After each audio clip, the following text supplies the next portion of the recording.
I'm Sarah Soliman with Soliman Productions, and I am so excited to be joined by three amazing entrepreneurs. They are the founders of VIP Hard Seltzer, and they're joining us today to talk about their product and just their journey overall as young entrepreneurs. I'm so fascinated by these three, and thank you so much for being here. So first off, let's start off with some quick introductions. Yeah, so I'm Nicholas Martins. I'm the CFO and co-founder of VIP Hard Seltzer along with these guys. Thank you, Sarah. Yeah. My name is Mazen Yunus. I'm the president and co-founder of VIP Hard Seltzer. Name's Connor Huseman. I'm the CEO of VIP Hard Seltzer, co-founder. Awesome. Now, you guys are recent college graduates, but you actually started the product in college, which I don't know if you all can reflect back on your college days. It's already a plate full of, homework and just classes and everything in between and trying to manage your social life. So to start a business is pretty impressive. So I'd like to hear about how VIP Hard Seltzer was founded. Yeah, so VIP Hard Seltzer, it's it's a funny story. So we're all in fraternities, or we were. Now we're UCF alum. But we had a grab-a-date with a sorority, and we'd come home a little late. We had Tito's, couldn't find any juice. So the only thing we had in the pantry was some liquid collagen protein, right? So first thing your mind goes to is, let's mix it together, right? So we mixed it together, and it tasted pretty good. So the first VIP was probably 10 grams of protein, 40% alcohol. And that's how it started. The reason we had the protein is I'd broken my jaw a couple of years back, and I had brought it from home. So we still had it there in the house, and we kept doing that for like 2 years until we decided to make a drink. Mm-hmm. So were you sharing this new concoction with your fraternity brothers, your sorority? You're like, okay. It got to the point where we were getting because it tasted so good that we were getting about a fifth of Skull, so those bottles, and the only thing we were putting in there was this protein stuff. And it tasted so sweet that we were just able to, it was our pregame. We would buy that and we'd mix it, and we started experimenting with soda streams, and carbonated beverages, just to see what it felt like, what it tasted like. And we were like, what are we doing? We're about to graduate. We can make a 10% taste good. Let's make a 4.5% taste good. That's amazing. So when did you kind of sit down and have the conversation between the three of you and say, we've got something kind of cool here, we should truly turn it into a business? Yeah, the funny thing about it is they actually started it originally. So Nick and Connor are roommates. Mm-hmm. Or now we actually all live together. But before we started VIP, they created it, and they kind of brought me on, and Nick can talk a little bit about that. Me and Mazen had just finished a workout at Zoo, right over here in Winter Springs, and right after the workout, I was talking to him about the brand and the idea, how about the protein, how we can mix it and how it's not on the market. And Mazen just loved it. Mazen's just got so much energy. So for the next 2 weeks, he was just texting me nonstop saying we need to make it happen. And me and Connor were making excuses basically. It's too hard to find a distributor. It's too hard to find alcohol. And then eventually that amount of pressure just pushed us to make the LLC and start small. And then that pressure every single day turned into a task a day, and eventually it got to the first cans and then to these cans that we have today. So how did you manage your schedule? Because obviously at the time you were still in school. So how do you, what did your day-to-day look like? I mean, I know how hard it is to start a business. I'm a business owner myself. But to start a business that involves a product, not just a service, they're two different ball games. So I almost feel like what you were doing is way more hands-on than what I was doing when I first started my business. So how did you manage your schedules? So that's, we all have kind of different schedules. So, but we all have we have our own specialties is the biggest thing. So Nick is a finance major. Connor's the guy with the sales and the marketing, and that's exactly what I do as well. So, which is honestly the bulk of everything is sales and marketing, especially with products. What we did, I guess, differently is we kind of each had our own schedule, and they'd wake up in the morning and do their emails and stuff while they're making breakfast. I have PSP, so professional selling program, which took a significant amount of my time at UCF. But we juggled it just because we were working like 12, 10-hour days just on this. But like we have 3, 4 hours of sleep a night. So and like kind of still, but it's been a lot more smooth now that we are out of school. But we just recently graduated 3 weeks ago, so it's been like it's having the free time has allowed us to do so much more for the company and like get the cans out. And I'll say being in school, like a big part of it was taking it one step at a time. Mazen's really good though. It's seeing a mile ahead, 2 miles ahead, which ended up being what was best for the company because he was thinking about this box before we had a can. So we already had the box design done before the first can had ever dropped. So it was really good for us to get those connections and go that way.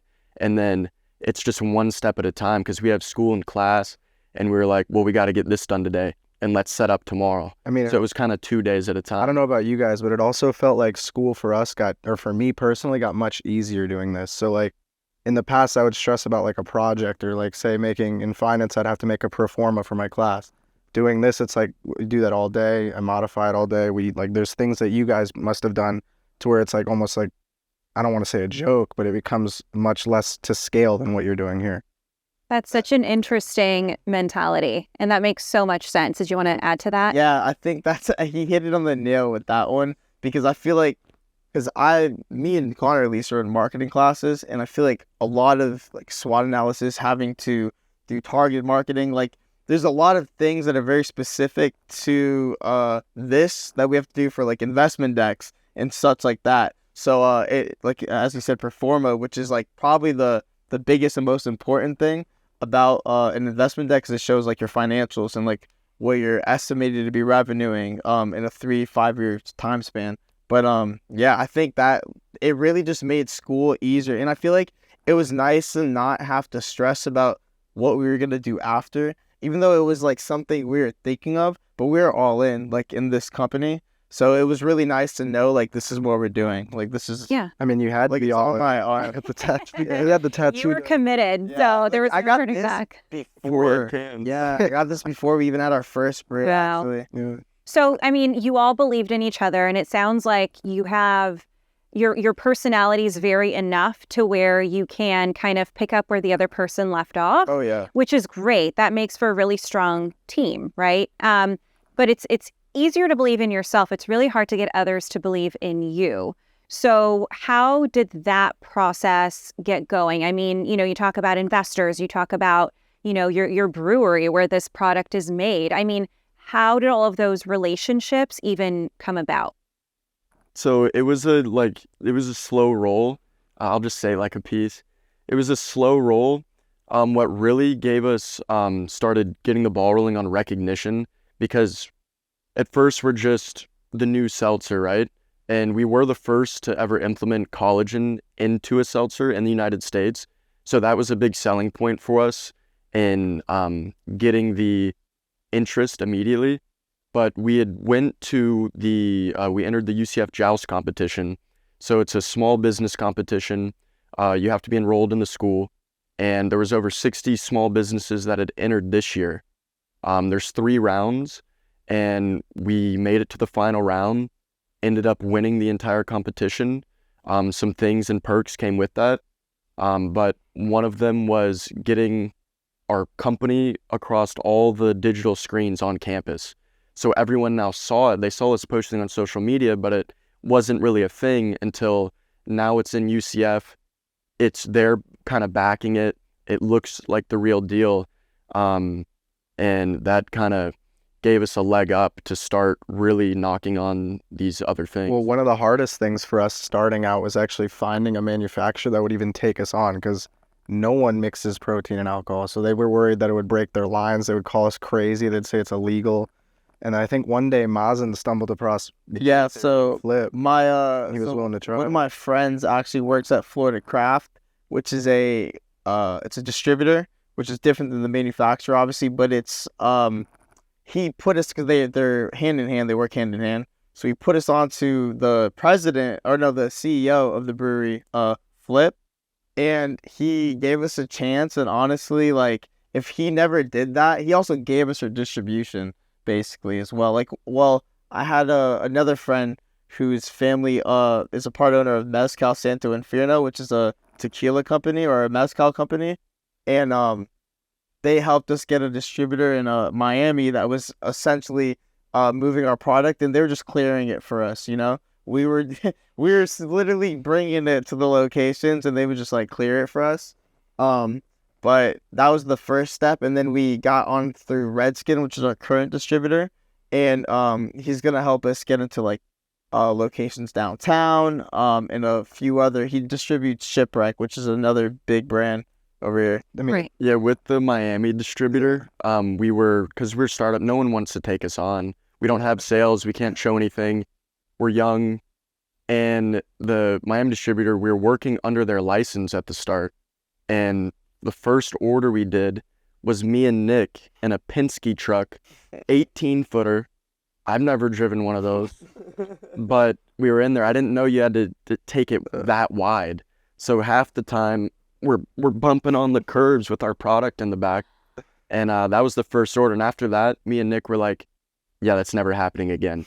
So we went to work getting a new distributor, so we never have to touch that again. That was crazy. But it's such a cool, like these stories are all so cool because, you know, and it's inspiring because you just didn't give up, right? And like you had the door shut in your face several times because you are young and it is a different kind of product and it is alcohol, which is, that alone is a very difficult market to break into. So, you know, what keeps you, I guess, motivated and inspired? I'm sure people watching this are either interested in starting their own business, you know, and just trying to figure out how you can like get over that hump of constantly getting beat down. I mean, I've had the door slammed in my face dozens of times. I still do, right? As a woman in business, like I have my own challenges. So like for you guys, what keeps you inspired and motivated? So there's like a saying, and it's for every 20 no's. So like, would you really hate no if you knew at the end of the 20 no's there was a yes? So to me, it's like how quickly would you want to get to that yes? You try to get as many no's as you could, you know? So for me, it's just like the mindset is if you continue to doing something avidly, like doesn't matter like how long it takes. It can take you 3 months, 10 years. If you have your mind put towards something, you will complete it 100% of the time. Like there's nothing that I've personally done that I've actually put 100% effort in and have never completed. So I feel like that just knowing, like being confident in your ability to do something is very important as well. So like a lot of people, like us, we were very discouraged when we actually got into the industry. Just when we had our first protein collagen come out, we had a issue with the TTB, which was not like, had nothing to do with like collagen not being approved or anything. But we can't like really name, but like a bigger company per se saw our beverage and tried to like basically like get us in trouble for it, even though it was fully legal because it's not on the against the rules to have collagen, because there's literally an alcohol with whey protein in it, which is way worse than collagen. But we had an issue with that, and that really like we lost like what $4,000 or $5,000 from that order, because we had to pay for cans. And it's been a 4-month rebrand, because we weren't gonna just lie down and quit. We're like, all right, what do we do now? And it worked out for the best because we wanted to do vodka at the beginning. There's just a little more licensing that goes with that. And I think we never dropped the first brew, like we wouldn't be at where we are now. We wouldn't have gotten the recognition from the Joust. We wouldn't have gotten the initial investors. We wouldn't have been able to get into the initial locations that we got into. I guess the best way to describe what he's saying too is just finding success and failure and like learning from the lessons and coming back stronger. Yeah. So we like used those lessons to rebrand everything. Came out with matte black because there's no one else with really matte black, and wanted to really make a seltzer that people our age would enjoy. So I think that really helped us with branding. Yeah, and I mean, you guys are killing it. I love the packaging. I think it's beautiful and it's so appealing, you know, to people of all ages, not just young people. I mean, I'm a seltzer drinker, and this would definitely draw my attention, you know, on a store shelf. Okay, I want to talk about distribution because I know, you know, as you work with investors, as you mentioned. You're starting to get, more funds really to be able to distribute to other parts of the country. But like, where are you now? Where can people find your product currently? So right now, two of the closest ones next to campus in Orlando, it's called Pat's Liquor and Shamrock's Liquor. So those are the two closest spots. We're in about 6 locations right now, but we also have a store finder on our website, and you can type in your area code to see where it's going to be. But we're soon to be in about, is it 25? Yeah, just to start. Just about to 20 start, locations. this coming month, and you'll be able to type in your area code. We're starting in Orlando, and we're going to start covering Florida. So it's going to be mainly Florida right now, and then we're actually going to be for sale online pretty soon as well.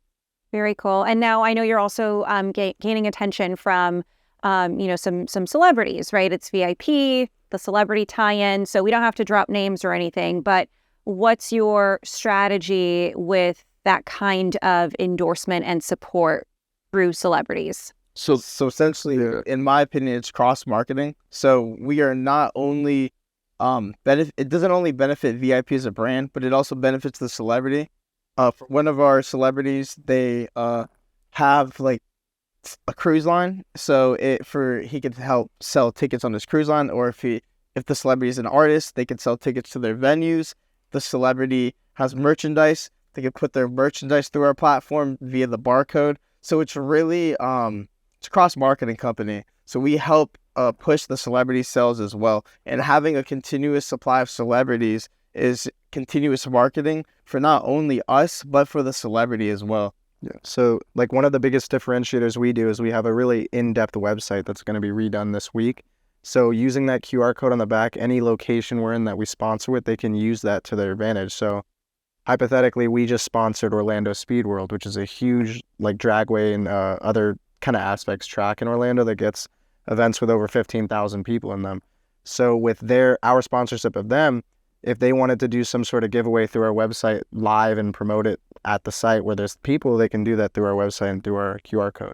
I love that. I always tell my team, I'm like, we have to be of value to people. We can't just be a cost. Mm-hmm. So it's essentially what you're doing through like partnerships and really differentiating yourselves that way. So that's brilliant. Okay, I know we talked about like the collagen within the product, but what other ingredients can you share with us? So it's all natural fruit juice. We're all natural flavors, so there's nothing artificial about it. 100 calories, gluten-free, and we do have electrolytes in the drink, and it tastes really good. So I'm excited for you to try it. But we have 2 flavors right now, black cherry and pineapple, and we're gonna be coming out. We're building our 4-pack right now, variety pack. So we'll be coming out with 2 more flavors that you'll get to see on our website. We'll release pretty soon. Awesome. So, and what else is next for you guys? I mean, I know you're constantly at work. What is a day in the life of VIP Hard Seltzer founders look like right now? Right now, it's so we're working with, like Nick said, we're working with those places right now, trying to getting into the cross marketing. And right now, it's really all hands on deck selling. So we have we've given out internships for the summer. We have our intern teams, and it's going to be selling, marketing, really blowing it up in Orlando. Just all eyes on VIP. We need to just get as many eyes on it as possible and get people to start trying it. We're going to be doing samplings pretty soon at the locations. So it'll be weekly. So the locations that are nearest to you, like Pat's, Shamrock's, will be in their sampling. So people will be able to get a taste. And I feel like people don't get that, like, even though we are like the co-founders and the president or whatever, we still are full-time sales reps. Like all day we're going to locations and we're driving ourselves, spending our own money, like giving our own product that we spend our own money on, investor money as well. But you understand what I mean. So it's a full-time job. It doesn't even like stop. It starts as soon as we wake up and it doesn't stop until we go to sleep. Like it's really, you're answering emails, calls, because this is what people also don't understand is like not everyone's gonna revolve their time around you. So sometimes, especially when you're the small guy and you're the one who wants something from someone or needs to gain something from someone, you need to make yourself available whenever you can be or whenever they need you to be available. So that's been another thing for us, is just always trying to be as like free as possible, but like not really, you know, like we're always still doing something, but we're always very flexible with our days. So like if there's an appointment, it's like yeah, we might have to miss the appointment when it comes to like if I go to have the doctor appointment, I might have to miss the doctor appointment to go meet with some investor or something. You know, it's like you have to pick and choose like what's more important. You're sometimes. sacrificing like, daily. exactly. You're sacrificing. Yeah. So, like, what's like the craziest appointment story you've had so far? I know you guys have been through the ringer, so. Just the other day, we had like a very early, actually, I think it was the opening of, as soon as they opened the doors at Hooters, about an hour and a half away, me and Connor had to get in his car with no AC and just book it over there with full suits on. So Go meet with a guy over there first thing in the morning, and that was harsh. the AC was broken, and we're like, all right, we got to get over there. And we get there, we're suited up, drenched, and we're like, whatever, we got it, we're going in there. It's a big meeting. We go in there, he's sitting, and we're like, hey, how's it going? And he's like, how'd you guys know? It's my favorite spot. I come here all the time. And we tried to meet in the middle. And he's like, nah, dude, it's like 10 minutes from my house. Love this place. We were like, okay. And then after, we had another thing to go to. So we're drenched in suits. We had brought a change of clothes. So he actually saw us stripping down, putting on our new clothes to go to another meeting in the parking lot of Hooters. Yeah, they got a little show over there. It was ridiculous. But those are your stories, right? And that's what makes this so special, outside of like your great product and, you know, the marketing that you're putting behind it and everything and all of your great ideas. Like, these are your struggle stories that make you human. And I think that's what people want to hear. That's what people want to understand, because that makes this that much more valuable to them. You know, you're purchasing a story, you're not just purchasing a product. And that's why I think having these kinds of conversations is super beneficial and valuable to not only you as founders, but, you know, to the people purchasing your product. Okay, before we crack these open, because I'm getting parched and these are staring at me for sure, what else can we expect from VIP Hard Seltzer, or what else do you really want to share with our audience that is, you know, crucial for them to know about your brand?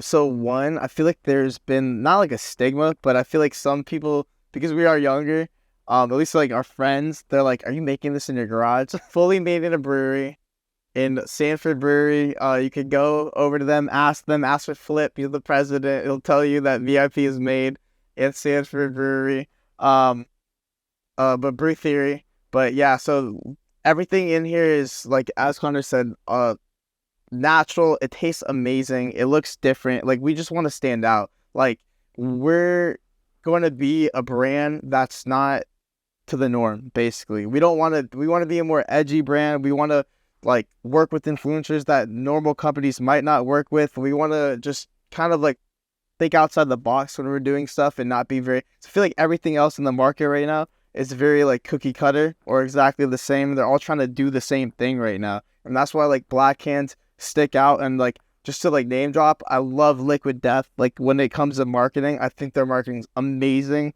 So, like, shout out to them in general, because it's just, like, they're kind of, like, not, like, the by no means copied, but, like, the vision of it, of being, like, edgy, like, they're the edgy water, you know? So we wanted to be the more edgy alcohol, you know? So, but yeah. And to your point earlier, when you're asking, like, what does it for us? Like, why do we stick in it? The biggest thing, and I think we all can agree, is this is what we want, right? It's like, you can get the other seltzers at the store, but we wanted to make something we wanted with designs we wanted. And we're doing everything that we feel like our crowd would like, because we are our crowd. So we're working with those people, the influencers. We're working with people we like to get along with. We're working with celebrities, and I'll turn it around. I don't know if you can see the QR code, but we have we have the QR code to do the events and stuff, Orlando Speed World, all that. So it's everything we enjoy doing in one. So it just keeps us excited, keeps us going at it. And I want to say, what's next for VIP? We're starting in Orlando, but this is going to blow up very quick, especially with this VIP, the celebrity we're going to launch with. We'll announce him on the site as well and all our socials, but it's going to blow up very quick. It's super exciting, and there's going to be a lot of more flavors coming out. Awesome. Nick, any final words? I think they pretty much covered everything. But I guess for me, and I know Connor agrees because we talk about this all the time, but anything something big happens for us, say winning the joust, even today, just tasting our new cans for the first time, holding them, it's almost like you're chasing a high, like a natural work high, to where you just get so excited to go to work every day. You get so excited to get that new accomplishment, that new endorsement, that new flavor. And it's just like a never-ending process of wanting something to chase. It's just a dopamine release. Yeah, it's like the best. It's just like the best dopamine release is just doing something from like just completing the can design. It's like every part has been a dopamine release though. It's like from completing the can design to then like to having it in your hand to getting into a store. It's like the process. Even like when we got our manufacturer, like that was just like amazing to us. We're like, wow, someone took us on, like our idea on, and help us formulate our vision, and it was just like each step of it's been like incredible because like a year and a half ago, this was just like us talking about it. So like for it to be in front of us right now is surreal, like honestly. That's not to say it's all sunshine and butterflies though. Yeah, still by any means. Of course. I think we gathered that from your trip to Hooters and Suits with no AC, for sure.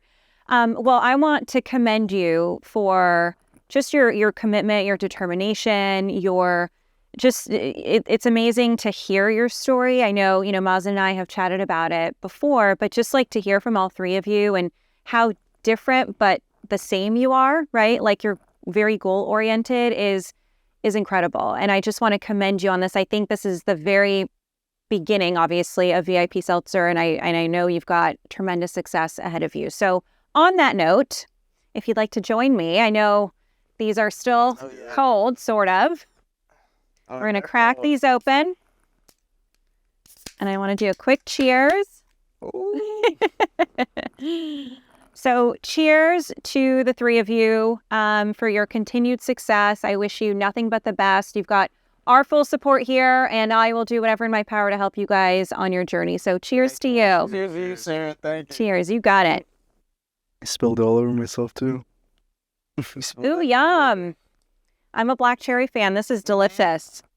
Awesome. Well, thank you guys again for joining, and can't wait to see what's next for you. Thank you so much, you. Sarah.